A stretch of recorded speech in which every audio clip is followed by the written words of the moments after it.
ভগবত ভক্তজন, আজকের বিষয় আত্মানাত্ম বিবেকঃ। 32 নম্বর পৃষ্ঠা বার করো। 32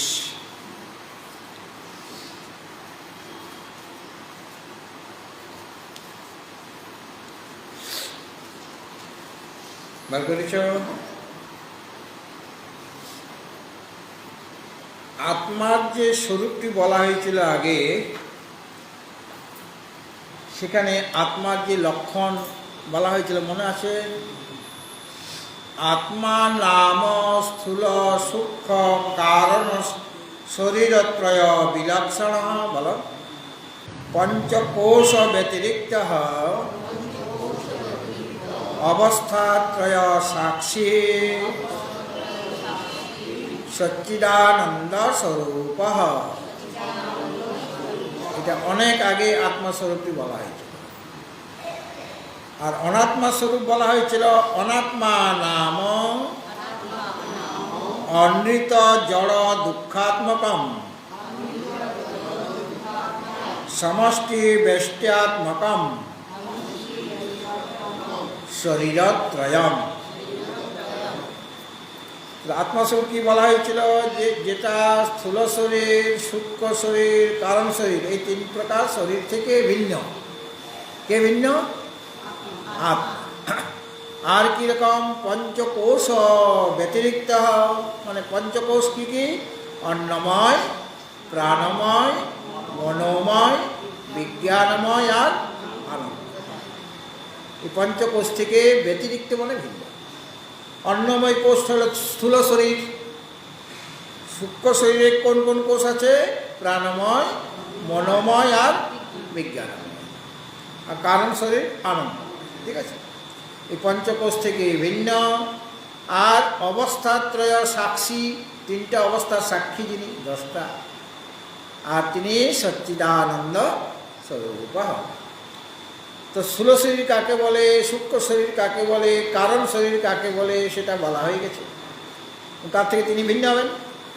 আর পঞ্চকোষ কি কি সেটাও বলা হয়ে গিয়েছে। অন্নময় কোষ, প্রাণময়, মনোময়, বিজ্ঞানময়, আনন্দময় কোষ, এই 3টা কোষ থেকে তিনি ভিন্ন।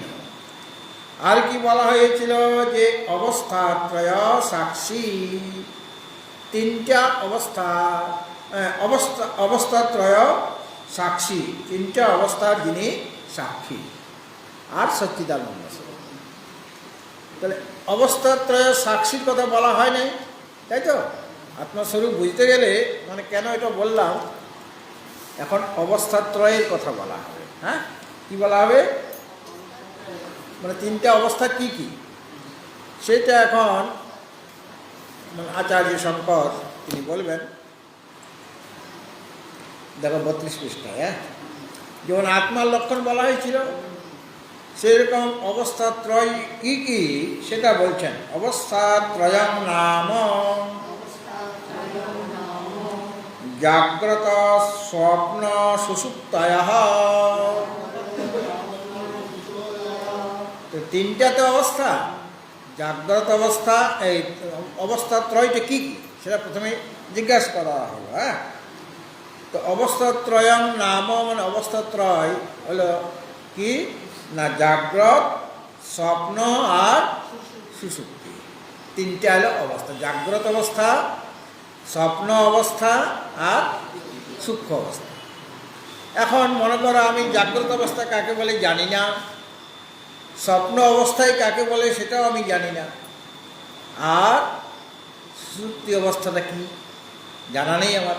তাহলে আচার্যকে বলতে হবে, গুরুকে বলতে হবে, কেননা শিষ্য তো একদম আন করা গেছে। হ্যাঁ, তাকে তো একদম প্রথম থেকে তো শিখাতে হচ্ছে। হ্যাঁ, এই জন্য দেখো পরে বলছেন জাগ্রত অবস্থাটা কি। জাগ্রত মানেই জাগরণ। হ্যাঁ, জাগরণং নাম ইন্দ্রিয়ৈর রর্থোপলব্ধির জাগরিতম। দেখো 6-এর উপরে রেপ আছে, বর্গীয় জয়ের উপরে রেপ আছে কি না? ওটার উচ্চারণ কী করে কীরকমভাবে হবে সেটা আমি বলছি, দেখো। ইন্দ্রিয়ই রর্থ, ওই যে রেপটা বলে নিলাম, হ্যাঁ। ইন্দ্রিয়ই রর্থ উপলব্ধির, রট আগে বলে নিতে, উপলব্ধির জাগরিতম, বলতে পারবে? বলছি আমি, ইন্দ্রিয়ই রর্থ উপলব্ধির জাগরিতম, রর্থ উপলব্ধির জাগরিতম। রেপটা আগেই বলে নিতে হবে, তাছাড়া রেপটা বলতে পারবে না, হ্যাঁ। সন্ধি বিচ্ছেদ করলে কি দাঁড়াবে? ইন্দ্রিয়ই অর্থ উপলব্ধি বিসর্গ ছিল, সেটা পরে রেপ হয়েছে, জাগরিত।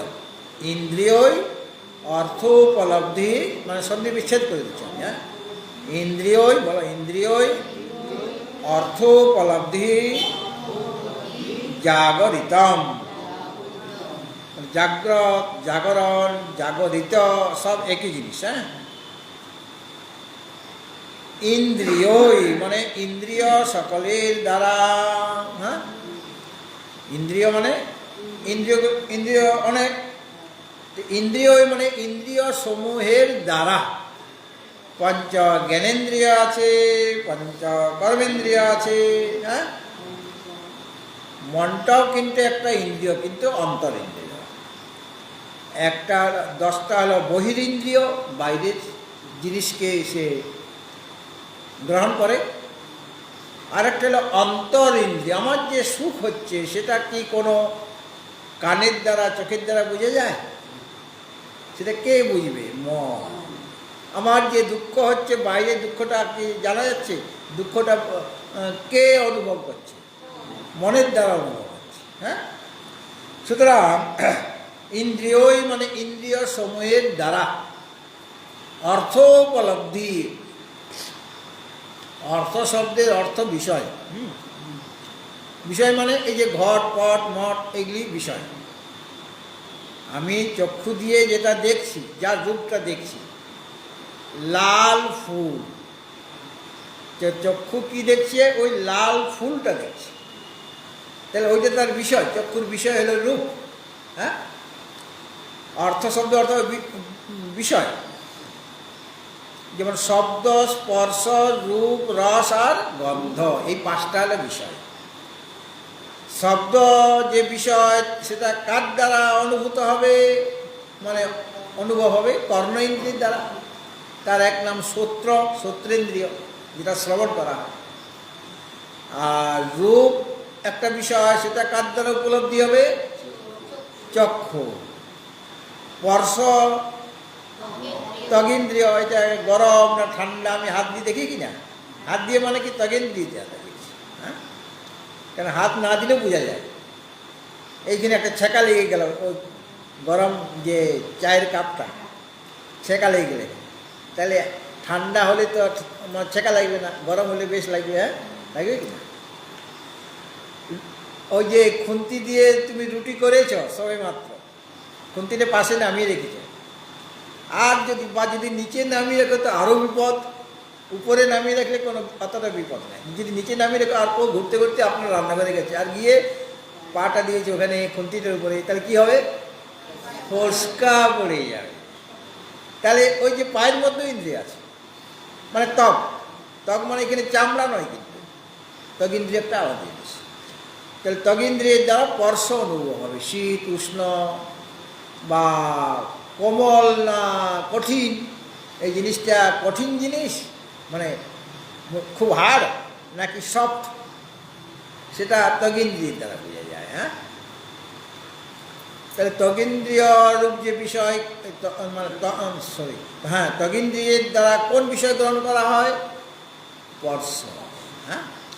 তারপরে কি আছে? শ্রোত্র, ত্বক, শ্রোত্রের পর ত্বক হবে, তারপরে চক্ষু, তারপরে জিহ্বা, জিহ্বা এর দ্বারা কি গ্রহণ হয়? স্বাদ মানে রস। এটা কি ধরনের রস? স্বাদেই বলতে পারো, মানে রস। এটা এই জন্য রসনা ইন্দ্রিয় বলে, জিহ্বাটা হলো রসনা ইন্দ্রিয়। তো জীবটাই ইন্দ্রিয় নয়, কিন্তু আমার জীব আছে, লকলক করছে জীবটা, কিন্তু জীবে এমন একটা রোগ হয়েছে, আমি যা খাচ্ছি সব মাটির স্বাদ। লঙ্কা খেলেও মাটি মাটি লাগছে, ঝাল লাগছে না। মিষ্টি খেলেও মাটির মতো স্বাদ, আর তেতো খেলেও মাটির মতো স্বাদ, এরকম একটা রোগ আছে কিন্তু। হ্যাঁ, তাহলে জিহ্বাটা তার ঠিকই আছে, কিন্তু কোনো স্বাদ গ্রহণ, কোনো রস গ্রহণ করতে পারছে না। ওইগুলো সব রস, তেতো রস বা মিষ্টতা রস, হ্যাঁ, সেটা কোনো গ্রহণ করতে পারছে না। কিন্তু জিহ্বা ইন্দ্রিয় যেটা, সেটা এটাকে অবলম্বন করেই থাকে, এই জিহ্বাটাকে অবলম্বন করেই থাকে। কিন্তু ওই জিহ্বা যে ইন্দ্রিয় বা রসনা ইন্দ্রিয় একটা আলাদা জিনিস, সেটা যদি দুর্বল হয়ে যায় তাহলে কিছু গ্রহণ করতে পারবে না। অনেকে লঙ্কা একদম 10-12টা লঙ্কা খেয়ে দিচ্ছে, তার ঝাল লাগছে না। আর আমি একটা লঙ্কা কেবল মুখে দিয়েছি, আমি হা হা করছি, হু হু করছি, করি কি না? তাহলে এক একজনের এক এক রকমভাবে ওটার অনুভূতি আর কি। যাই, আর তারপরে আসলো নাসিকা, নাক। সে কি গ্রহণ করে? গন্ধ, সুগন্ধ না দুর্গন্ধ। এই যে বিষয়গুলি হচ্ছে অর্থ, সেই অর্থ এর উপলব্ধি কার দ্বারা? উপলব্ধি মানে অনুভূতি। অর্থের মানে বিষয়ের উপলব্ধি কার দ্বারা হবে? ইন্দ্রিয়ের দ্বারা হবে। এই শ্রোত্র, ত্বক, চক্ষু, জিহ্বা, নাসিকা। আমরা যখন জেগে আছি তাহলে আমার ইন্দ্রিয়গুলিতে খোলা আছে, বন্ধ করে তো রাখি নাই। যখন আমি শুয়ে পড়ি তখন আমার ধীরে ধীরে ইন্দ্রিয়গুলি কাজ করে না। কিছুক্ষণ তো আমি মানে সাথে সাথে তো ঘুমটা এসে যায় না, স্বপ্নটা সাথে সাথে এসে যায়, কিছুক্ষণ সময় লাগে। যতক্ষণ আমার ঘুম না হচ্ছে ততক্ষণ আমি চোখটা খুলতেও পারি, বা হাতে মশা কামড়েছে আমি বুঝতে পারছি, বা কেউ কথা বলছে সেটা আমি শুনতেও পাচ্ছি, বাইরে ঘরের বাইরে কথা বলছি আমি শুনতে পাবো কিনা, কারণ আমার এখন ঘুম আসেনি। তাহলে আমি এখনও জাগ্রত অবস্থায় আছি। তাহলে জাগ্রত অবস্থা কাকে বলে? না, যখন ইন্দ্রিয়ের দ্বারা আমার অর্থের উপলব্ধি হবে। অর্থ মানে বিষয়, শব্দ, স্পর্শ, রূপ, রস, গন্ধ, পঞ্চ বিষয়। তাহলে আমার উপলব্ধি হচ্ছে, আমি চোখ দিয়ে দেখতে পাচ্ছি তোমাকে, তোমার রূপ, তোমার আকার দেখতে পাচ্ছি, তার মানে আমি জেগে আছি। আমি যদি ঘুমিয়ে থাকতাম তোমাকে দেখতে পেতাম, তুমি সামনেই আছো, আমি তোমাকে দেখতে পাচ্ছি না। তুমি কথা বলছো, আমি যদি শুনতে পাই তাহলে বুঝতে আমি জেগে আছি। আর তুমি কথা বলছো, আমি শুনতে পাচ্ছি না, মানে আমি ঘুমিয়ে পড়েছি। বা অন্যমনস্ক হলেও এরকম হয়, সামনে বস্তু আছে, আমি অন্যমনস্ক হয়ে গেছি, তাহলে বস্তুটা থাকলেও আমি তাকে দেখতে পাচ্ছি না, আমি তার দিকেই তাকিয়ে আছি, অথচ দেখতে পাচ্ছি না। হ্যাঁ, একজন আমার সামনে এসেছে, তাকে আমি অন্যরা মনে করি তাকে আমি দেখলাম, আমি তার দিকেই তাকিয়েছিলাম। কিন্তু পরে যখন ও জিজ্ঞেস করলো অমুক ব্যক্তি আপনার সাথে কী বললো, বলে অমুক ব্যক্তি কই আসেনি তো। সেটা আমার সামনে কথাও বলেছে হয়তো, কিন্তু সে তার কথাও আমি বুঝতে পারি নাই, তাকেও দেখতেও পাইনি। কেন? মনটা অন্যত্র চলে গেছিল, অন্যমনস্ক হয়ে গেছিল। এরকম হয় কি না অনেক সময়? সে কথা বলছে, সে আমার সামনে দাঁড়িয়ে আছে, অথচ বলছে তুমি কেন এতদিন আসনি, কেন জিজ্ঞাসা করছি। এই মাত্র 5 মিনিট আগে দেখা করে গেল, আর তুমি 5 মিনিট পরেই তাকে বলছে তুমি অনেক দিন আসো নাই, কী হলো তোমার? হ্যাঁ, ফোনে কথা বলছি। হ্যাঁ, তাহলে মনটাও লাগে। কেবল চক্ষু, শ্রোত্র, ত্বক, চক্ষু, জিহ্বা, নাসিকার দ্বারা অর্থের মানে বিষয়ের উপলব্ধি হবে না যদি মনটা না থাকে। তো মনও তো জেগে আছে, মনটা তো একটা ইন্দ্রিয়, অন্তর ইন্দ্রিয়। সুতরাং জাগ্রত অবস্থা কাকে বলে তার লক্ষণ দেখে নে বলা হচ্ছে যে জাগ্রত অবস্থা কি না, জাগরণ নাম, বলো, ইন্দ্রিয় অর্থর উপলব্ধির জাগরিত। যখন পড়বে না তখন সন্ধি সহিত পড়বে, আর যখন বুঝবে তখন অর্থ বিচ্ছেদ, সন্ধি বিচ্ছেদ করে পড়বে। বুঝার সময়, পড়ার সময় সন্ধি করে পড়তে হবে। হ্যাঁ, ইন্দ্রিয়র অর্থর উপলব্ধির জাগরিতম। হ্যাঁ, আর যখন আমি বুঝবো তখন ইন্দ্রিয়ই অর্থ উপলব্ধি জাগরিতম। তাহলে জাগরণের বা জাগ্রত অবস্থার লক্ষণটা বুঝতে পারলে, যখন আমার ইন্দ্রিয় সকলের দ্বারা বিষয়ের অনুভব হবে, অনুভূতি হবে, তখন বুঝতে হবে ওই অবস্থাটার নাম জাগ্রত অবস্থা। তাহলে এখন আমরা কোন অবস্থায় আছি? জাগ্রত অবস্থায় আছি। কারণ আমরা দেখছি, শুনছি, স্পর্শ অনুভব হচ্ছে, সব কিছুই হচ্ছে। কোনো গন্ধ আসলে গন্ধটাও, এখানে যদি ধূপ জ্বালানো হয় তো ধূপের গন্ধটাও পাবে। যদি সামনে ড্রেন থাকে তো ড্রেনের দুর্গন্ধটাও পাবে, পাবে কি না? তাহলে এটা কি অবস্থা? জাগ্রত অবস্থা, ঠিক আছে? আর স্বপ্নটা কাকে বলে? দেখো, স্বপ্ন নাম জাগরিত সংস্কারজন্য প্রত্যয় সবিষয় স্বপ্ন। স্বপ্নটা কি? যে সময় ইন্দ্রিয়ের দ্বারা বিষয়ের উপলব্ধি হচ্ছে না। আমি যখন ঘুমিয়ে আছি তখন কোনো বিষয় সামনে থাকলেও দেখতে পাচ্ছি কি বা অনুভব হচ্ছে কি? আমার পাশে হয়তো একজন শুয়ে আছে, সে কথা বলছে, আমি শুনতে পাচ্ছি না, বা সে আমাকেই উদ্দেশ্য করে বলছে তোমার ঘুম হলো। অনেক সময় জিজ্ঞেস করে না, এই ঘুমিয়েছিস নাকি, ঘুম হয়েছে, মানে ঘুমটা লাগলো কিনা? অনেক সময় জিজ্ঞেস করো কিনা? যদি জেগে থাকে বলে না এখনো ঘুম আসে, আর যদি ঘুমিয়ে যায় তাহলে বলতে পারবে কিছু যে আমি ঘুমিয়ে গেছি, আমাকে ডিস্টার্ব করে না, আমি ঘুমিয়ে গেছি, এরকম বলবে? তাহলে পর যে সময়ে ইন্দ্রিয়ের দ্বারা বিষয়ের উপলব্ধি হবে না, মানে শব্দ, স্পর্শ, রূপ, রস, গন্ধ কোনটারই আমার অনুভবে আসবে না।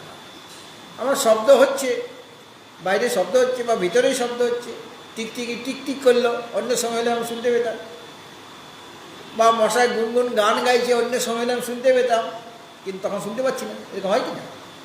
তাহলে যে সময়ে ইন্দ্রিয়ের দ্বারা বিষয়ের উপলব্ধি হচ্ছে না, কিন্তু জাগ্রতকালীন যে সংস্কার, আমার জাগা থাকা অবস্থা আমি যে ধরনের বিষয় গ্রহণ করেছি তার একটা সংস্কার রয়ে গেছে। তো আমি কোনো সময়ে রসগোল্লা খেয়েছি, তো রসগোল্লা খাওয়ার যে একটা সংস্কার সেটা রয়ে গেছে কি না? রসগোল্লা এরকম মিষ্টি, অমুক দোকানের রসগোল্লাটা ভালো, অমুক দোকানের রসগোল্লাটা এতটা ভালো নয়, তাহলে মোটামুটি চলে যায় আর কি। কেন? ওই খেয়েছি কোনোদিন, এই জন্য তো সেই সংস্কারটা রয়ে গিয়েছে, এবং কতখানি আনন্দ হয়েছিল সেটা তার হয়তো মনে থাকতেও পারে, বেশি দিন যদি না হয়। হ্যাঁ, তাহলে পর জাগরণে আমরা যে সমস্ত বিষয়গুলি অনুভব করি সেগুলি একেবারেই নষ্ট হয়ে যায়। অনেক পুরনো হলে নষ্ট হয়ে যায়, কিন্তু তার সংস্কারটা থেকে যায়। অনাদিকাল থেকে আমাদের কত রকমের সংস্কার হয়েছে, মানে অনুভব হয়েছে। অনাদিকালে অনেক অনুভব হয়েছে কিনা, বিভিন্ন বিষয়ে অনুভব হয়েছে। কখনো কুকুরের সংস্কার, কুকুরও জন্মতে হয়েছে, তারও সংস্কারটা কিন্তু আছে। হ্যাঁ, গরু হয়েছিলাম, তার সংস্কার আছে। জাগ্রত হচ্ছে না, মনুষ্য উচিত যেটা সেটা জাগ্রত হয়, মনুষ্য শরীরটা এটা। আর যদি কুকুর শরীর হতো তাহলে কুকুরের সংস্কারটা জাগরিত হয়ে যেত। কীভাবে বাঁদর হয়ে গেলে বাঁদরের সংস্কারটা জাগ্রত হয়ে যেত, মানে উদ্বুদ্ধ হতে হবে। বাঁদরকে বলতে হবে না যে মাকে জড়িয়ে ধরো, কারণ বাঁদর বাচ্চাটার মা, সে তো এক ডাল থেকে আরেক ডালে যাবে, লাফ দেবে। বাঁদর মা কিন্তু বাচ্চাটাকে ধরেনি, বাচ্চাটাকে ধরে থাকতে হবে। সে কী করে বুঝলো আমাকে ধরে থাকতে হবে? সে তাকে ধরে রয়েছে মাকে, কেননা যদি পড়ে যায় তো কুড়িয়ে নিয়ে আসবে। আর বিড়ালের মা, বিড়াল বাচ্চার মা, সে তো বিড়াল মাটা বাচ্চাকে মানে মুখে করে ধরে নিয়ে যাচ্ছে, তাই যদি কোনো সময় পড়ে যায় তো আবার তুলে নেবে। এক ডাল থেকে আরেক ডালে যাচ্ছে, তাকে সেরকমভাবে যদি মাথা ঘুরে, বাচ্চাটার সবেমাত্র হয়েছে, মাথা ঘোরা চলবে না, কারণ তার সংস্কার আছে। আর কিছুদিন পরে সেও মায়ের মতো লাভ দিবে, এক ডাল থেকে আরেক ডালে দেবে কিনা, তার সংস্কার হয়ে গেছে। এমনি শোনা গেছে যে গন্ডারের যে বাচ্চা, গন্ডারের বাচ্চা যখন হয়, গরুর বাচ্চা যখন হয়, দেখেছেন বাচ্চাটার উপরে অনেক রকমের ময়লা লেগে থাকে। যদি আপনার নার্সিংহোমে মায়েদের মানে সন্তান ইত্যাদি হয়, তাহলে নার্সরা ঠিক করে দেয় বাচ্চাটাকে পরিষ্কার পরিচ্ছন্ন করা, গরম জলের মধ্যে ইয়ে করা, ওইগুলো নানারকম পদ্ধতি আছে, তারা সেটা করবে। আর যদি ঘরে হয় তাহলে তার ঢাইমা ছিল, আগেকার দিনে ঢাইমা ছিল না, ঢাইমা বলে, তারা করতো। কারণ ওই সময় তো মা নিজে তো কিছু করতে পারবে, ঢাইমা করবে, তারা জানে, তাদের ট্রেনিংও আছে। কোনো কলেজে মানে মেডিকেল কলেজে তারা ট্রেনিং নেয় না, তাদের পরম্পরাক্রমে তারা ধাইমা তারা শিখে কোনো রকম বিপদ আপদ হয় না। যখন ধাইমার প্রচলন ছিল, এখন প্রচলন নাই, এখন কেউ পাচ্ছে না, এই জন্য নার্সিংহোম আপনাকে যেতেই হচ্ছে আর সিজার করে নিতে হচ্ছে, ভয় দেখাচ্ছে। এইটা যদি সিজার করা না হয় তাহলে কিন্তু মায়েরও ক্ষতির সম্ভাবনা আর সন্তানের ক্ষতির সম্ভব। বলুন আপনি কী করবেন? তাহলে ভয় দেখিয়ে দিলে বললেন না সিজার করলেই তো অপারেশন করার ফিটা পেয়ে যাবে ডাক্তার, বুদ্ধি আছে। কেন সবাই সিজার করছি, ব্যাপারটা কি? ভয়, সকলকে ভয় দেখিয়ে দিচ্ছি, তার 2 টাকা রোজগার হবে আমাদের। হ্যাঁ, কিন্তু স্বাভাবিকভাবেই যেটা হতে পারছে, আবার মায়েরাও সেই রকমই যন্ত্রণা নেব না অথচ সন্তান চায়, তার নিজেরাই বলে আমার সিজার করে দাও, এরকমও আছে। যাই হোক, তো গরুর বাচ্চা তার বাচ্চাটাকে চাটে, বাচ্চা হওয়ার পরে ময়লাগুলি পরিষ্কার করে। মায়ের বাচ্চা মানে মানুষের বাচ্চা নার্সে পরিষ্কার করে বা ধাইমা পরিষ্কার করে দেয়। আর গন্ডারের বাচ্চা যদি হয় তাহলে পরিষ্কার করার দায়িত্বটা কার? মায়ের। গন্ডারের বাচ্চা গন্ডারের মা। কিন্তু গন্ডারের মা যে, তার যে জীবটা ভীষণ ধারালো, খুব ধারালো, আর সন্তান সবে মাত্র হয়েছে। এখন যদি ধারালো জীব দিয়ে ওকে চাটে, বাচ্চাটা নিজেরই বাচ্চা যদি চাটে না, ছাল চামড়া উড়ে যাবে ওই গন্ডারের বাচ্চা। এই জন্য গন্ডারের বাচ্চা সেটা হবার পরে, ভূমিষ্ঠ হবার পরেই দৌড় লাগাবে, মায়ের কাছে থাকবে না, পালিয়ে যাবে ওখান থেকে। কেননা তার মা তো জানবে তাকে, এটা স্বভাব, মায়ের স্বভাব। সন্তানের প্রতি তার একটা মানে একটা স্নেহ ভাব এসে যায় প্রত্যেক মায়েরই। সে পাখির বাচ্চা হোক, পাখির তো ডিম হয়, কিন্তু বাচ্চা হলে তখন তাকে তার খাওয়া দাওয়া ব্যাপার এটা করবে। হ্যাঁ, বা অন্যান্য পশু, যত পশু আছে, একটা কুকুরের যদি মা যদি বাচ্চা দেয় না, সেই মায়ের কাছে আর তুমি যেতে পারবে না, ভয়ঙ্কর হয়ে যাবে। আর আমরা গ্রামের দেশে দেখেছি ওই ডিমগুলি রাখা হয় একটা ইয়েতে, মানে বাচ্চা দেওয়ার জন্য। ওটাকে তা দিতে হবে, তো ওই হাঁসের তা দিবে, অনেক ডিম সেখানে রাখা হয়। সব ডিমগুলি হয়তো ওই হাঁসের নয়, অন্য ডিমও সেখানে রেখে দেওয়া হয়েছে, কিন্তু হাঁস অত বুঝবে না, সে মনে করে এটা আমার, সব ডিমগুলি আমার। যখন তা দেবে এক মনে সে ডিমের উপরে বসে আছে, খাওয়া দাওয়া ভুলে গেছে, এত প্রেম তার ওই বাচ্চাদের প্রতি। কারণ ওখান থেকে আমার তার শরীরে গরম থেকে ওখান থেকে বাচ্চা উৎপন্ন হবে। হ্যাঁ, সন্তান উৎপন্ন হবে তার, এই কথাটাই স্নেহ। এবং সেখানে যদি কেউ যায়, হাঁসটা নিরীহ, কিন্তু গেলে ফোঁস করে উঠবে, প্যাক করে উঠবে, আর কামড়ে দেবে, আর ওর ঠোঁটের জোর আছে, ঘা করে দেবে, যেতেই পারবে না। আমি একবার কী করলাম, বাঁকুড়াতে একটা পাখির বাচ্চা পড়ে গেছে।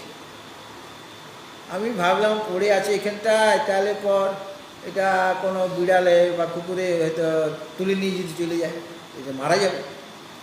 এই জন্য তার প্রতি দয়া পরবশ হয়ে আমি একটু ওটাকে তুলে নিয়ে এসে, মানে ইচ্ছা যে একটা চেয়ারের উপরে রেখে দেবো, তার মা দেখতে পেলেই তাকে নিয়ে যাবে, এইরকম ভাবনা নিয়ে আমি তাকে তুলে কিছুটা এনেছি। আর তার মা দেখতে পেয়েছি, কারণ তার মা আশেপাশে ছিল। দেখতে পেয়ে না আমাকে, ছোট্ট একটা পাখি, সে এমন ঠোকরাতে আরম্ভ করলো, মানে আমি চেয়ারে রাখবো কি, আমার হাত থেকেই পড়ে দেবো বাচ্চাটা, তাও সে বাচ্চাটাকে নিয়ে চলে গেল। আর হরিদ্বারে একটা মানে সুন্দর, মানে অবাক করা জিনিস দেখলাম, ওই পাখি যে বাসা থেকে একটা বাচ্চা পড়ে গেছে। তা আমি একজন বললাম, দেখো বাচ্চাটা পড়ে গেছে ওই বাসা থেকে, ওই বাচ্চাটাকে না বাসার মধ্যে তুলে দাও। তো সে ওরকমভাবে চেয়ারের উপরে উঠে ওই বাচ্চাটাকে বাসাটার মধ্যে তুলে দিল। আর পাখিটা দেখতে পেয়েছে, পাখিটা দেখতে পেয়ে যে বাচ্চাটাকে ওই বাসাতে তোলা হয়েছিল, সেই বাচ্চাটাকে ফেলে দিল, পাতি নিচে ফেলে দিল। পাখি মাটা এরকমভাবে নিষ্ঠুর করে ফেলে দিলে কেন? বলে ভালো করে দেখাতে পারছে, বলে বাচ্চাটা মারা গেছে, এই জন্য ওখানে আর জায়গা দেয় না, কারণ দুর্গন্ধ, আরও তো তার বাচ্চা ওখানে আছে। কাজে সেটাকে সে বাসার মধ্যে রাখলাম, তাকে পা দিয়ে ফেলে দিয়েছি। আমরা উঠিয়ে দিলাম, সে কিন্তু পা দিয়ে ফেলে দিল, কারণ সে তো জানে এই বাচ্চাটা মারা গেছে। আর আমরা অত বুঝতে পারিনি, এই বাচ্চাটাকে তুলে দিয়েছি, তাহলে দুর্গন্ধ হয়ে যাবে কিনা, তাহলে অন্য বাচ্চাগুলো তো ওখানে আছে, যে তাদের অসুবিধা হয়ে যাবে, ভাইরাস লেগে যাবে। জীবাণু সংক্রমণ হয়ে যেতে পারে, এই জন্য ফেলে দিল। মানে অন্য বাচ্চাদের, একটা বাচ্চাকে যে শিখেছে অন্য বাচ্চাগুলি যেগুলি এখন জীবিত আছে তাদের তো বাঁচাও, এই কারণে স্নেহ বসতেই তাকে ফেলে দিল, অন্য বাচ্চাদের প্রতি স্নেহ বসত। তাহলে ওই যে গন্ডারের বাচ্চা কিন্তু চলে গেল ওখান থেকে মায়ের কাছ থেকে। কিছুদিন পরে যখন বাইরের হাওয়া লাগলে না চামড়াগুলি আমাদের মোটা হয়ে যায়। হ্যাঁ, অনেক সাধু বাবাদের দেখবেন শীতকালেও খালি গায়ে, বর্ষাকালেও খালি গায়ে, গ্রীষ্মকালেও খালি গায়ে, আছে কি না এরকম? আছে, হয়, এখনো আছে। ওটা তো আলাদা জিনিস, ওই ওটার সাথে ইয়ে করবে না। ওরা অন্য সময় আমার মতো ফিটফাট হয়ে থাকবে, মানে তাদের যে মানে জামা কাপড় তুমি কল্পনাই করতে পারবে না, আর ওই সময়ে নাগা হয়ে যাবে, সবসময় ওরা নাগা থাকে। কিন্তু এমন কিছু সাধু সন্ত আছেই যাদের এত সহজে ঠান্ডাও লাগবে না। আমরা একটু বৃষ্টিতে ভিজলে কি হয়ে যায়, হেচ্চো হয়ে যায়, কিন্তু বৃষ্টিতে ভিজতে কিচ্ছু হচ্ছে না, গরমের মধ্যে বসে আছে কোনো কষ্ট হচ্ছে না। আমরা গরমে অনেকক্ষণ বসে থাকলে কী হয়, সারা শরীরটা জ্বালা করতে হবে। গরমের সময় যদি বসি বা শীতকালে যদি বেশিক্ষণ রোদে বসে থাকি কী হবে, জ্বালা করে কি? কিন্তু এদের কোনো জ্বালা হচ্ছে না, বা শীতকালে ঠান্ডাও লাগছে না, কোনো ভস্যও গায়ে লাগায় না। ওরা তো ভস্য লাগাবে তাতে করে কিন্তু শরীরটা গরম হয়ে যাবে, বা ধুনি জ্বালাবে, ধুনির সামনে বসে থাকবে, গরম করার ব্যবস্থা করছে। কিন্তু গরম করার কোনো ব্যবস্থাই না, কেন?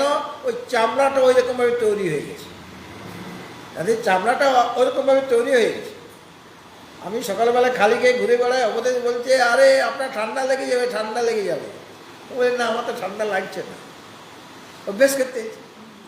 সুতরাং মানে আমি যেরকম পরিবেশ, মানে যেরকমভাবে আমি নিজেকে সহন করবো, শরীরের নাম মহাশয়, যা শোয়াবে তাই। হ্যাঁ, এখন যদি বলি আমার এটা না হলে চলবে না, ওটা না হলে চলবে না, তাহলে শরীরকে দিতে হবে। শরীর বলে ঠিক আছে, দাও দাও দাও দাও। শরীরকে আমি কিছুই দেবো না। শরীর বলে এ তো মহাবিপদ, কিছুই দিচ্ছে না, তাহলে আমাকে তো ভালো থাকতেই হবে। হ্যাঁ, এই আর কি। হ্যাঁ, এই শরীরে সেরকম হয়ে যায়, ইস্পাত হয়ে যায়, ইস্পাত। গ্রামে দেখেছি যেখানে আমরা কম্বল, সোয়েটার ইত্যাদি গরম চাদর গায়ে দিয়ে বসে আছি, আর বাচ্চা বাচ্চা ছেলেগুলি তারা গরু চড়াচ্ছে, একটা ছেঁড়া জামা পরে আছে। বলে কি রে, তোর ঠান্ডা লাগছে না? বলে না, আমার তো ঠান্ডা লাগছে না। বলে ঠান্ডাই লাগছে না, অথচ একটা ফিনফিনে ছেঁড়া তাও জামা পরে আছে, কাজে শরীরটা সেরকম হয়ে গেছে। কাজে গন্ডারের বাচ্চা এখন ঘুরে আসলো বাতাসে, তাহলে বাতাসে তার শরীরের চামড়াটা একটুখানি শক্ত হয়ে গেল, এত নরম নাই। এখন ফিরে আসতে হবে, কেন? সে জানে আমাকে তো দুধ খেতে হবে মায়ের, বাইরে ঘুরলে আমার চলবে। সে যখন দেখলে যে শরীরটা বেশ চামড়া শক্ত হয়েছে, চলে আসলে মায়ের কাছে। আর মাও জানে ওটা পালিয়ে গেছে, মানে আবার আসবে। কাজে সে লুকিয়ে থাকছে না, মা যে গেছে তো গেছে, আর আমি ওকে নেব না। সে জানে, গন্ডারের মাও জানে ও আবার ফিরে আসবে, কেননা সে জানে ও যদি না পালায় তাহলে মারা যাবে, আমি তো চাটবো।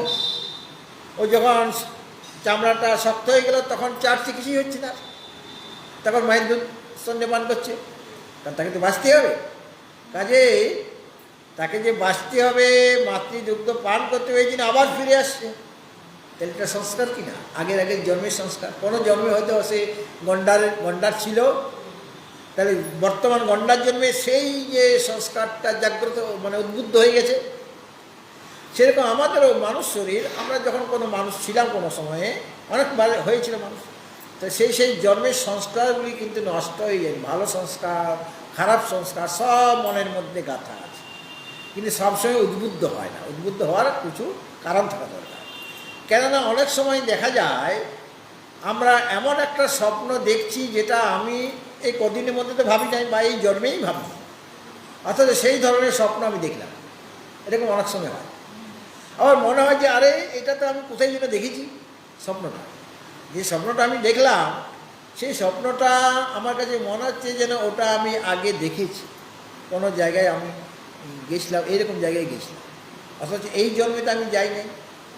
তাহলে অন্য জন্মের সংস্কার বশত অনেক সময় আমরা স্বপ্ন দেখি, মানে স্বপ্ন আমাদের মানে সবসময় যে এই জন্মের যেটা আমরা ভাবি সেটাই যে আমি দেখবো এমন কোনো মানে নাই। অন্যান্য জন্মের যে সংস্কার আমার মনের মধ্যে রয়েছে সেটা যদি উদ্বুদ্ধ হয়ে যায় কোনোভাবে, তাহলে সেই ধরনের স্বপ্ন আমরা দেখে থাকি। কেন অনেকে জিজ্ঞাসা করে যেটা তো কোনোদিনই ভাবি নাই, অথচ এই ধরনের স্বপ্ন কেন দেখলাম? আরে তুমি এই প্রথম কি জন্মালে? এর আগে তো তোমার অনেকবার মানুষ রূপেই জন্ম হয়েছে, অন্যান্য শরীরও পেয়েছিলে, কিন্তু মানুষ রূপেও তো তুমি অনেকবার এসেছো। তো সেই জন্মের সংস্কারগুলি নাই, বা অন্যান্য শরীরেরও সংস্কার রয়ে গিয়েছে। যখন পশু পক্ষী কীট পতঙ্গ হয়েছিলাম, কিন্তু মনুষ্য শরীরে ওগুলি সাধারণত উদ্বুদ্ধ হয় না, উদ্বুদ্ধ হয় মানবীয় সংস্কার পূর্ব জন্মে। এই জন্য এখানে বলা হলো স্বপ্নটা কি? স্বপ্ন নাম। সবসময় যে বই দেখতে এমন কোনো মানে আছে? আগেকার দিনে সব বেদ মুখস্থ করে ফেলতো কী করে? কিছুটা শক্তি তো এখনও আমাদের আছে, বলা বই না দেখে। স্বপ্ন নাম জাগরিত সংস্কার জন্য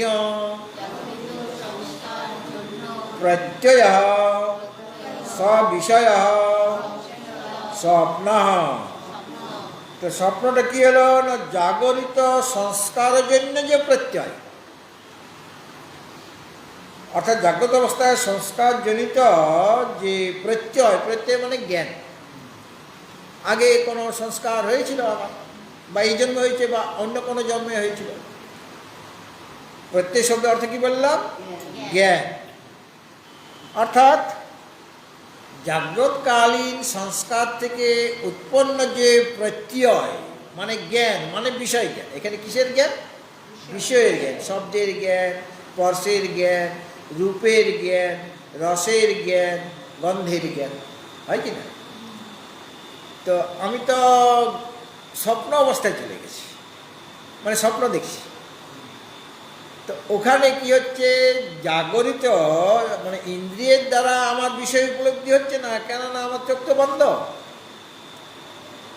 ওই সময় আমি অন্যের কথা শুনতে পাচ্ছি। অন্যের মানে স্বপ্নে যাদের দেখছি আমি তো স্বপ্নে অনেক মানুষ দেখছি, তো তারা যখন কথা বলি তখন তার কথাটা শুনতে পাচ্ছি, কিন্তু পাশে একজন শুয়ে আছে, সে কথা বললে আমি শুনতে পাচ্ছি না। আমার যদি জলতেষ্টা লাগে স্বপ্নে, তখন স্বপ্নে যে ব্যক্তিকে, যে মাকে আমি দেখি, সেই মাকে বললাম আমাকে এক গ্লাস জল দাও, খুব তেষ্টা পেয়েছি। তখন সেই মা যদি স্বপ্নের জল দেয়, তাহলে আমার স্বপ্নের যে তৃষ্ণা মিটে যাবে। কিন্তু পাশে আমার মা শুয়ে আছে, সে যদি কিছু জানতে পারে, আরে আমার ছেলেটা তেষ্টা পেয়েছে, সে যদি এক গ্লাস জল দেয়, সেই জল পান করলেও আমার স্বপ্নের তৃষা নষ্ট হবে। স্বপ্নে আমার যে তৃষ্ণা, জলতৃষ্ণা, জলের পিপাসা, সেটা দূর হবে না। আমাকে সেটা দূর করার জন্য স্বপ্নের জল চাই, কেন আমার অবস্থাটা স্বপ্ন অবস্থা, তাই সেখানকার জিনিস চাই। আমি স্বপ্নের যে মানুষগুলি তৈরি করেছি, আমি নিজেই তৈরি করছি, হ্যাঁ। কেননা আমি তো শুয়ে আছি আমার ঘরে, ছোট্ট আমার একটা ঘর, এদিকে 10 ফুট, এদিকে 10 ফুট, মনে করি ছোট্ট ঘর। সেখানে অনেক জিনিসপত্র রয়েছে, আলমারি রয়েছে, বই রয়েছে, বা আরও অনেক কিছু জিনিস রয়েছে। তার মধ্যে একটা চৌকি আছে, তার মধ্যে ছেঁড়া কাঁথায় শুয়ে আছি। হ্যাঁ, কোথায় শুয়ে আছি? ছেঁড়া কাঁথায়। ওইটাই কেচে বেঁচে দুগ্ধ ফেনানিব করে নিয়েছি আমি। হ্যাঁ, ছেঁড়াগুলি আর কত আপনি সাফ করবেন? সাফ করতে গেলে এদিকে সেলাই করতে গেলে আরেক দিকে ছিঁড়ে যায়। আগে তো কাঁথাতে লোকে শুতো, এখনকার মতো তোষক, ডানলপ, পিলো এগুলি ছিল আগে? প্রাচীন লোকগুলো বলুন। আগের দিনে কাঁথা, বাচ্চা হবে, মেয়েটা মানে আমার নাতি বা নাতনি আসবে, তো মা কাঁথা সেলাই করছে। হ্যাঁ, মা মুড়িয়ে গেছে, কিন্তু কাঁথা সেলাই সে এক্সপার্ট। হ্যাঁ, সে চোখ বন্ধ করে কাঁথা সেলাই করে দেবে, কারণ এইভাবে করতে করতে সে অভ্যস্ত হয়ে গেছে। তো ছেঁড়া কাঁথাটা তো মা তৈরি করে দিয়েছিল, কিন্তু এখন ছিঁড়ে গেছে, আর নতুন কাঁথা বানাবার লোক নাই, আর তোষকও কিনতে পারছি না, ডানলপ পিলো দূরের কথা, তার ছেঁড়া কাঁথায় শুয়ে আছে। আর স্বপ্ন কি দেখছি? ডানলপ পিলে শুয়ে আছি। কোথায়? বোম্বেতে। বোম্বে কোনো দেখিয়েই নেই আমি শুয়ে আছি তো নিউ রায়পুর রোডে, তাও ছেঁড়া কাঁথায়।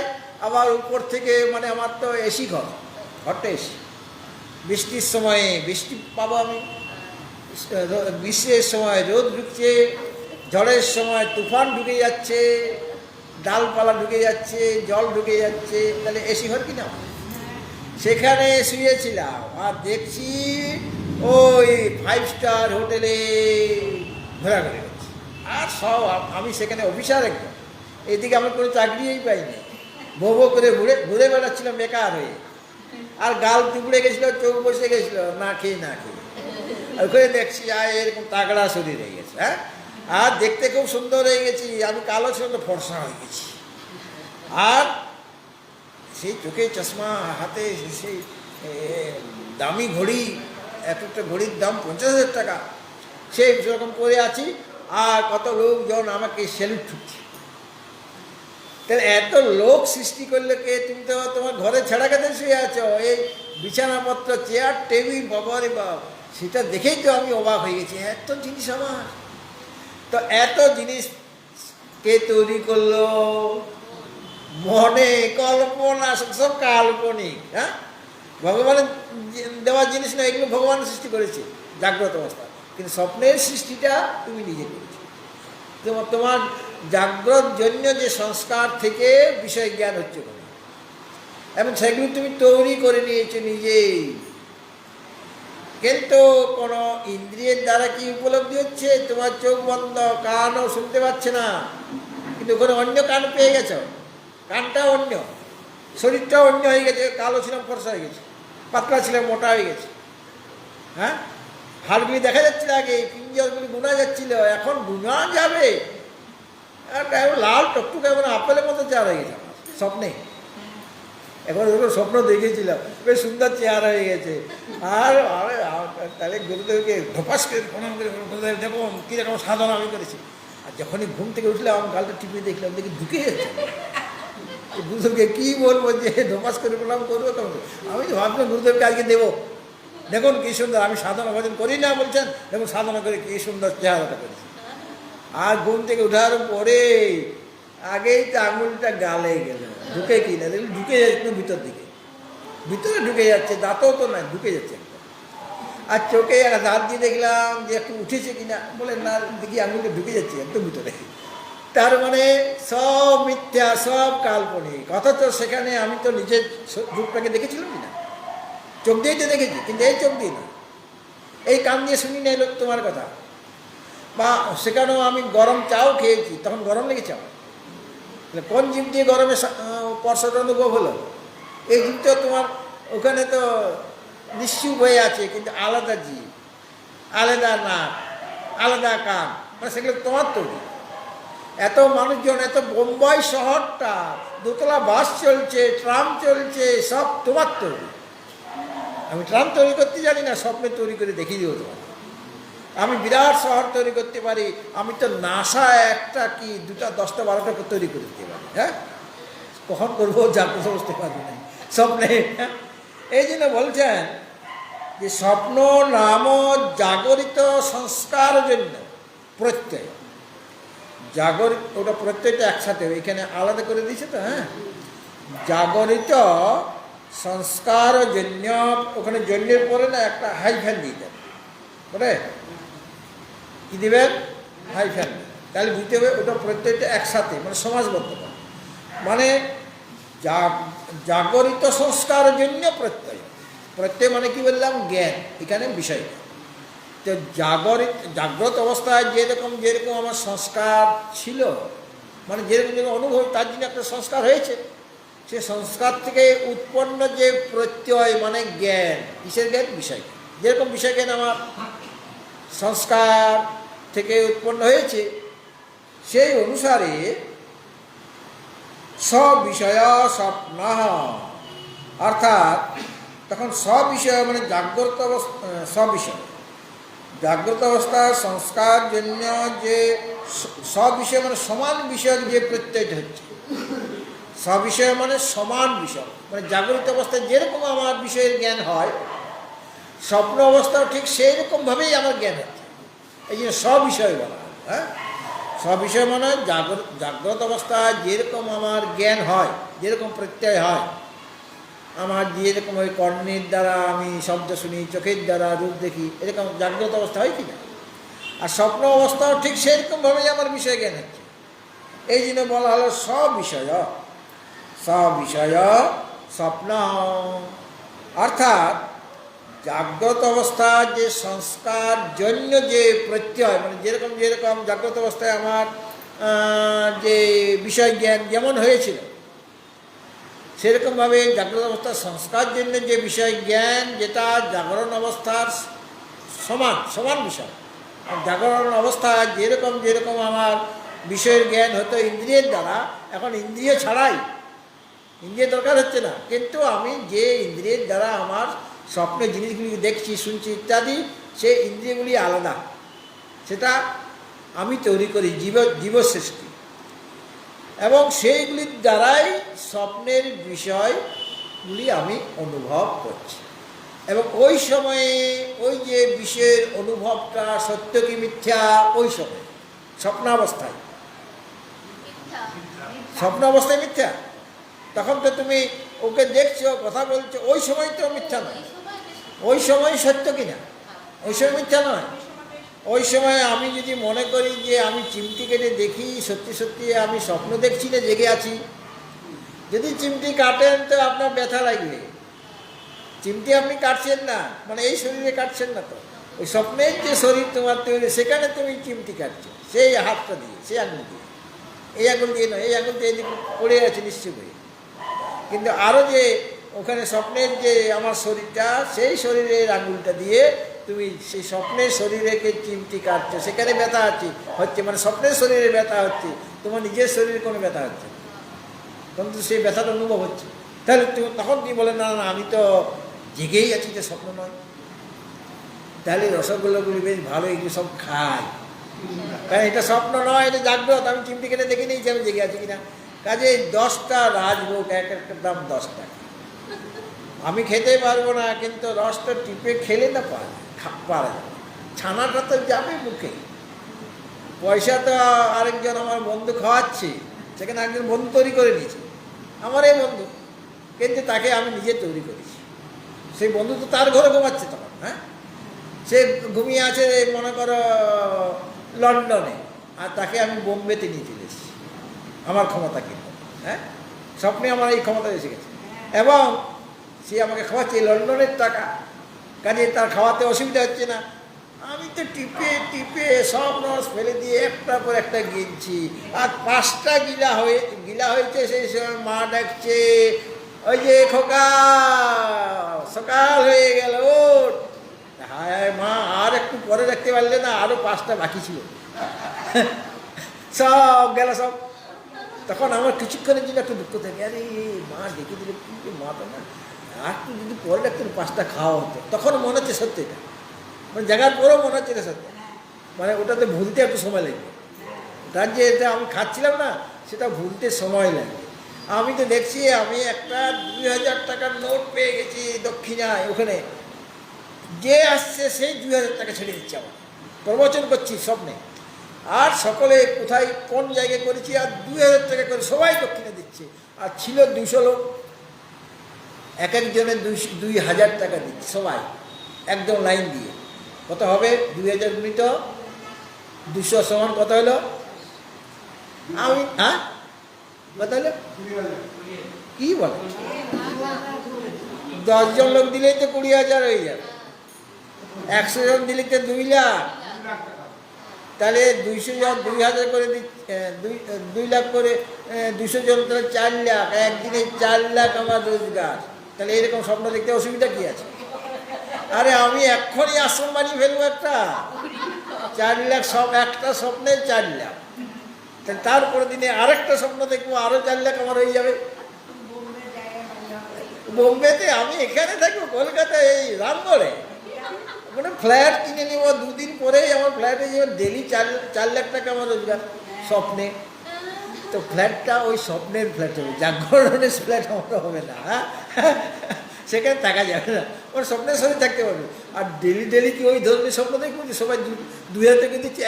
একদিন দেখলাম যে আমার পাঠে যারা এসছে না, সবাই প্রণাম করছে, ঢিপ করে আর পালাচ্ছে, ঢিপ করে প্রণাম করতে পালাচ্ছে। কি রে 2000 টাকা দে, বুঝতে পেরেছ? পাঠ প্রবচন শুনলে আমার টাকা দিব, সাধু বাবা তোমার কিসের টাকা লাগে, গেল একটা পয়সাও নেই। তাহলে একদিনে কত লস, একদিন 4 লাখ, তারপর দিন জিরো আমার হয়ে গেল। কেউ ডক্টর প্রণাম করছে, কেউ আমার পা চেটে দিচ্ছে, আমার মানে আমার স্নান করতে হবে আমাকে, মানে বাচ্চা ছেলে এসে তারা পা চেটে দিচ্ছে, মানে কত রোজা খেতে হয় তো মায়ের শিখিয়ে দিয়েছে কত রোজা। ও ভাবছে বোধ হয় জিভ দিয়ে চেটে চেটে খেতে হবে, কিন্তু হাত দিয়ে যেটা মাথায় নিতে হবে সেটা তো শেখায় না, জিভ দিয়ে চাটছে। এরকম লোকও এখনও আছে, মানে বাচ্চা বয়সে যারা এরকমভাবে আমার পাটা আমরা চেটে দিতে একদম, অত বাচ্চা এখন বড় হয়ে গেছে, এখন ইঞ্জিনিয়ার হয়েছে, কিন্তু সে একই অবস্থা, এখন পাটা চেটে দেয় আর চিমটি কাটে পাটা। কিন্তু তুই ইঞ্জিনিয়ার, তুই এখন বলছিস, বলেন না ওই সংস্কারটা যাবে কোথায়? তাহলে এই হলো আমার স্বপ্ন আর সুষুপ্তি অবস্থা। হ্যাঁ, দুটো অবস্থা হয়ে গেল। এখানে মনটা জেগে আছে, কিন্তু কোনো ইন্দ্রিয় সব ঘুমিয়ে পড়েছে, আমার যে ইন্দ্রিয়গুলি ঘুমিয়ে পড়েছে, আমার শরীর নিস্তেজ, প্রাণবায়ু চলছে, ওটা তো চলবে, তা নাহলে তো আমি মারাই যাই। প্রাণবায়ু তো চলবে, কিন্তু আমি যে শ্বাস প্রশ্বাস নিচ্ছি এটা কোনো আমার নেই। আমি ওই স্বপ্নের শরীরে যে হাওয়া নিচ্ছি, বাতাস নিচ্ছি, সেটা আলাদা বাতাস নিচ্ছে। আর এই স্থূল শরীর যেটা শুয়ে আছে সে তো বাতাস নিচ্ছে, সে শ্বাস প্রশ্বাস ছাড়ছে কি না। কিন্তু স্বপ্নের শরীর যেটা আমার হয়েছে সেটা ওই বাতাসে আমার চলছে না, স্বপ্নের বাতাস আমার মুখে যাচ্ছে। স্বপ্নের বাতাস নাহলে আমি বাঁচব না, স্বপ্নের বাতাস। এই ভগবানের বাতাস আমার কাজ হচ্ছে না, কেননা আমার শরীরটা স্বপ্নের শরীর, ভগবান সেটা তৈরি করে নাই। যখন তৈরি নিজে করেছে, তাহলে বাঁচবার ব্যবস্থা তুমি নিজে করো। তুমি বাতাস তৈরি করো, সেই বাতাস শ্বাস প্রশ্বাস নাও। তুমি খাবার তৈরি করো, রসগোল্লা তৈরি করো, ডাল ভাত তৈরি করো, সেই ভাত খাও তুমি। ভগবানের চাল ডাল দিয়ে সেখানে কাজ হবে না। হ্যাঁ, সুতরাং মনটা কিন্তু জেগে আছে স্বপ্নে। আর তারপরে কোথায় চলে গেলাম? সুষুপ্তি, মানে তখন ঘুমিয়ে গেছি, গভীর ঘুম। স্বপ্নটা একটা নিদ্রা, ঘুমিয়ে বটে, কিন্তু মনটা জেগে আছে বলে আমি নানা রকম বিষয় তৈরি করে নিয়েছি। সেই বিষয়ে কখনো সুখ হচ্ছে, কখনো দুঃখ হচ্ছে। স্বপ্নে সুখ দুঃখ হয় কি না? কখনো ভয়ের স্বপ্ন দেখছি, তাহলে কষ্ট হচ্ছে আমার। কখনো ভালো, মানে আমার বন্ধু এসে গেছে, আমার জন্য গিফট নিয়ে এসছে, হ্যাঁ, উপহার, খুব দামি উপহার দিয়ে, তাহলে আমার সেই গিফটটা পেয়ে আনন্দ হচ্ছে স্বপ্ন। কিন্তু সেই বন্ধু কোনোদিন আমাকে জাগ্রত অবস্থায় গিফট দেয় না, আমার স্বপ্নে আমাকে গিফট দিয়ে গেল। হ্যাঁ, তাহলে আমার অন্নপ্রাশন এই জন্য গিফটটা দিল। যাই হোক, তাহলে পর সুখ দুঃখ ভোগ হচ্ছে কি না? মানসিক দুশ্চিন্তাও হচ্ছে ওখানে। স্বপ্নের দুশ্চিন্তা হয় কি না? আপনি খুব মানে নেতিয়ে পড়েছেন স্বপ্নের মধ্যে। কেন? খুব দুশ্চিন্তা হচ্ছে, কালকে কি খাবো, আজকে তো কোনোরকম হয়ে চললো, কালকে তো খাওয়ার কিছু নাই, চাল হাঁড়িতে চাল নাই, অমুকে সব বাড়ন্ত হয়ে গেছে। হ্যাঁ, তাহলে আপনার দুশ্চিন্তা হচ্ছে। দুশ্চিন্তা ওই সময়ের জন্য সত্যি, অথচ আপনার কারি কারি বস্তা বস্তা চাল ডাল আছে। হ্যাঁ, অর্থাৎ স্বপ্নে আপনার কিছুই নেই। আপনি রাজা ছিলেন, তো আপনি ফকির হয়ে ঘুরছেন এখন, এরকম তো দেখা যায়। আর ফকির যে সে রাজা, সে যে রাজ সিংহাসনে বসে আছে। হ্যাঁ, তাহলে পর সেখানে মনটা জেগে আছে, মন তার কল্পনা শক্তির দ্বারা বিষয় সৃষ্টি করে দিচ্ছে। আর বিষয় আছে বলেই, মন আছে বলেই তোমার সুখ দুঃখ ভোগ হচ্ছে। তুমি কোথাও আসক্ত হয়ে যাচ্ছ, কোথাও বা তোমার বিদ্বেষ ভাবও হচ্ছে। স্বপ্নে হচ্ছে কি না? রাগ দেশ থেকে তুমি মুক্ত হতে পারলে স্বপ্নে, যেখানে রাগ দেশ হচ্ছে, সেখানে আমার স্বপ্নে কোনো প্রিয় ব্যক্তির সাথে দেখা হলো, তার সাথে তার প্রতি আসক্তি। আর কোনো দুষ্ট লোক যাকে আমি পছন্দ করি, তার সাথেও আমার দেখা হয়ে গেল, তাকে আমি হিংসা করছি। হ্যাঁ, আমার বন্ধু আমার চেয়ে বড় লোক হয়ে গেছে, তাকে দেখে আমার হিংসা হয়ে যাচ্ছে। সে আগে বন্ধু ছিল, এখন আমার শত্রু হয়ে গেছে। কেন? এত টাকা সে কোথায় পেল? সে এত বড় বড় ফ্ল্যাট করছে কী করে? এত টাকা কোথা থেকে রোজগার করলো? আমি তো তার চেয়ে ভালো ছাত্র ছিলাম, আমি পাচ্ছি না। আর ও এইরকম হয়ে গেল কী করে? হিংসা করছি স্বপ্নে। তাই সব জিনিসই আছে, রাগ দেশ, মানে আমি বন্ধন অবস্থায় আছি। স্বপ্ন অবস্থাতেও আমার বন্ধন, কারণ সুখ দুঃখ ভোগ আমার হচ্ছে কি না। আরেকটা অবস্থা আছে যেখানে কোনো বন্ধন নাই, যেখানে কোনো দুঃখ নাই, কেবল আনন্দই আনন্দ। সমাধি অবস্থায় যাইনি আমি গভীর ঘুমে অচেতন হয়ে গেছি, মানে মনটা নাই, মনটাও লীন হয়ে গেছে। তাহলে মন যদি স্বপ্নে মনটা জেগেছিল, সেই মন নানা রকম বিষয় তৈরি করেছিল, রাস্তাঘাট সে তৈরি করেছিল, সুখ দুঃখ এই জন্য সে পেয়েছে। আর মনটা যদি ঘুমিয়ে পড়ে, তাহলে পর আর তো সে কল্পনা করতে পারবে না, কারণ মনেই কল্পনা করে এই সমস্ত কাল্পনিক পদার্থগুলি সৃষ্টি করেছিল। হয়তো মন তো ঘুমিয়ে পড়েছে, এখন কোনো বিষয় নাই, শব্দ স্পর্শ রূপ রস গন্ধ কিছুই নাই, আমার শরীরে কোনো ভান নাই, গভীর ঘুমে আছি, কেউ যদি চিমটিও করে আমি বুঝতেই পারি। আমি বাচ্চা বয়সে গভীর ঘুমে অচেতন রাত্রে না খেয়ে শুয়ে পড়েছি, আর মা কী করলো, এক গ্লাস দুধ খাইয়ে দিল, সেই দুধ আমি খেলাম। এরকম হয় না, মায়ের খাইয়ে দেয়, আর পরের দিন জিজ্ঞেস করে, এই তোকে যে রসগোল্লা খাওয়ালাম কীরকম লাগছিল, রসগোল্লা মিথ্যা কথা বলে না, তুমি অত রসগোল্লা মা নিজের হাতে খাইয়েছে, সে খেয়ে নিয়েছে, অত সে কিছুই বুঝতে পারছে, কারণ সে গভীর ঘুমে আছে, সে বুঝতে পারছে না কীরকম স্বাদ বা খেয়েছি কি না কিছুই জানে না, কিন্তু মায়ের এরকম খাইয়ে দেয়, কিন্তু এরকম হয় ঘটনা। তাহলে ওখানে মন ঘুমিয়ে পড়েছে, যেহেতু কাজে কোনো বিষয় নাই, আমার এত স্বপ্নে মানে জাগ্রত অবস্থায় আমি চিন্তা করছি আমার ব্যাংকে এত টাকা আছে, আমার অমুক জায়গায় বাড়ি আছে, তমুক জায়গায় ইয়ে আছে, স্বপ্নে তো আমি নানা রকম আমার সেখানে ব্যাংক ব্যালেন্স আছে আমার স্বপ্নে, এখানে তো আমার এই পাঞ্জাব ন্যাশনাল ব্যাংকে, ওখানে তো আমি বিদেশি ব্যাংকে টাকা রেখেছি, কারণ আমার বিদেশি টাকা আসছে, এক গাদা গাদা বিদেশি টাকা আসছে, কারণ মাঝে মাঝে তো আমি ইংল্যান্ড আমেরিকা জার্মান জাপান চলে যাচ্ছি স্বপ্নে, আর সেখান থেকে আমার বিদেশি টাকা আসছে, কাজে যেখানে সেখানে রাখলে তো হবে না, ওভারসিজ ব্যাংকে আমি টাকা রেখেছি। তাহলে ওভারসিজ ব্যাংকের আমার বিরাট ব্যালেন্স, আর সব এরা আসছে, মহারাজ এত টাকা কোথায় পেলে, মহারাজ স্বপ্নে আসছে সব, ওই যারা মানে ইয়ে করে এত টাকা আসছে করতে, জিজ্ঞেস করলাম এত টাকা কোথায় পেলে, আমি তো ইংল্যান্ডে গেছিলাম, আমেরিকা গেছিলাম, জাপান, এই এত টাকা দিয়ে কী করবেন, আমি এই কাজ করি, বিরাট সামাজিক কাজ করি, ঠিক আছে ছেড়ে দিলাম মহারাজ, আর যদি নিজের জন্য ইয়ে করেন না তাহলে কিন্তু ধরুন। আর বললেন যে আপনার কোনো দিন পুলিশে ধরেছিল, আপনাকে পুলিশ কেস হয়েছে, স্বপ্নে জিজ্ঞেস করছে, আমার তো হয়েছে, বলে হয়েছে হয়েছে হয়েছে, বলে এটা বলবেন না আমাদের কাছে, বললেই আপনাকে এখনই অ্যারেস্ট করে দিয়ে দেবো, মানে আপনার এই সব টাকাগুলি আমরা জব্দ করে দেবো।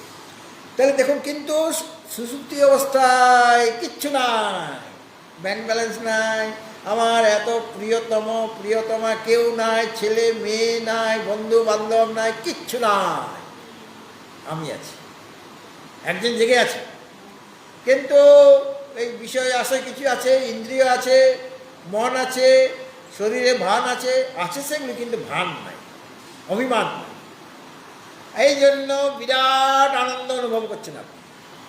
সবাই আমরা ঘুমাতে চাই কি না, কেন ঘুমাতে চাই, একটা বিরাট আনন্দ, যেটা সুষুপ্তি অবস্থার আনন্দ নয়, এই সমাধির আনন্দ নয়, সুষুপ্তি অবস্থার আনন্দ, কেননা বিষয় না, এই জন্য ইন্দ্রিয়ের দ্বারা বিষয় ভোগ হচ্ছে না।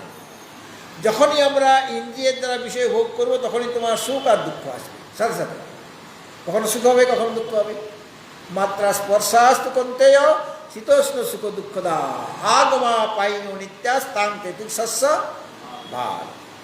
বিষয় থাকলে, ইন্দ্রিয় থাকলে আপনার সুখ দুঃখ হবে কি না, কিন্তু ওগুলি উৎপত্তি বিনাশ, কিন্তু আমার ইন্দ্রিয় নাই, বিষয় নাই, তাহলে সংযোগ হবে কেমন করে?